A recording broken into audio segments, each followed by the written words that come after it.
El otro día me encontré con un compañero de la escuela que no veía desde los años 80, ya lo conté acá la semana pasada, pero no conté cuál fue la pregunta que me sacó de quicio. ¿Qué es de tu vida?, me preguntó. Me causa gracia la ingenuidad de preguntar sobre la vida de la gente. ¿Qué biografía puede uno improvisar en 2 minutos, sin estímulo ni placer? ¿Qué esperan que les narre? ¿Qué están dispuestos a saber? Mirá, desde los 17 años que dejamos de vernos, empecé a drogarme. Después hay un fragmento difuso y un día aparecí en España con una mujer y una hija. No, imposible decir esto. Decir la verdad me da vergüenza. Entonces hay que optar por la frase hecha, que es una hipocresía portátil muy fácil de usar. Bien, acá andamos tirando, a vos se te ve bárbaro. Esta opción es suicida porque perdés el turno y el otro toma la palabra y te cuenta cosas que preferirías no haber escuchado nunca. El antiguo compañero, después de contarme su vida, hizo una lista de todos los amigos viejos a los que sigue frecuentando. Carlito Sastre se casó y tiene gemelos, trabaja en el corralón municipal. Y Berta, ¿te acordás de Berta? Ahora es locutora de FM. No se casó pero tiene una nena preciosa y al pobre Marulo le tuvieron que cortar una gamba.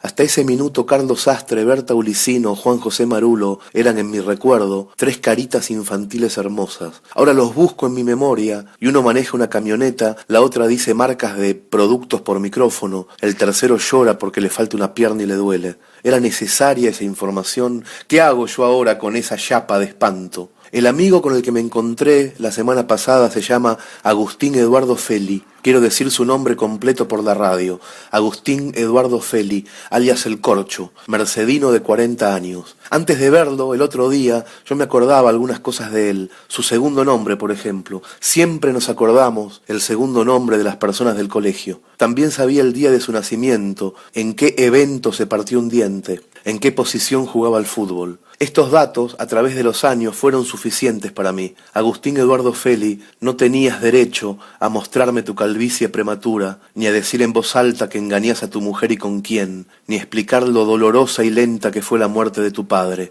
Me gustaría volver atrás el tiempo y no tener esa información. Me hubiera gustado decirte, mira Corcho, preferiría que te calles la boca, que no me digas nada. Sigamos caminando cada cual por su lado y olvidémonos de este encuentro. Va a ser mejor para los dos. Y después salir corriendo. Pero no le dije nada y ahora es tarde.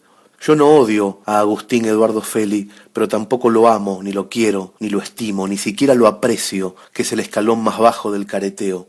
Cuando me lo encontré, Agustín Eduardo Feli estaba desesperado. Detrás de su sonrisa había una horrible soledad de hijo único, una frustración existencial marca cañón. Pero no fue solo su frivolidad, ni su cara deformada por los años, lo que más me enojó. Lo peor de toparnos con un cara deforme es que nos obliga a ver en el reflejo de sus ojos nuestra propia y acelerada deformidad. Yo también era un niño en tu memoria, Agustín. Yo también tenía la vida por delante y buscaba tu sonrisa de una punta a la otra punta del salón de música. Yo me acuerdo tu teléfono cuando los teléfonos tenían 4 cifras y la voz de tu papá, que estaba vivo y no agonizaba con dolor del otro lado de la línea. ¿Por qué no haber dejado las cosas así?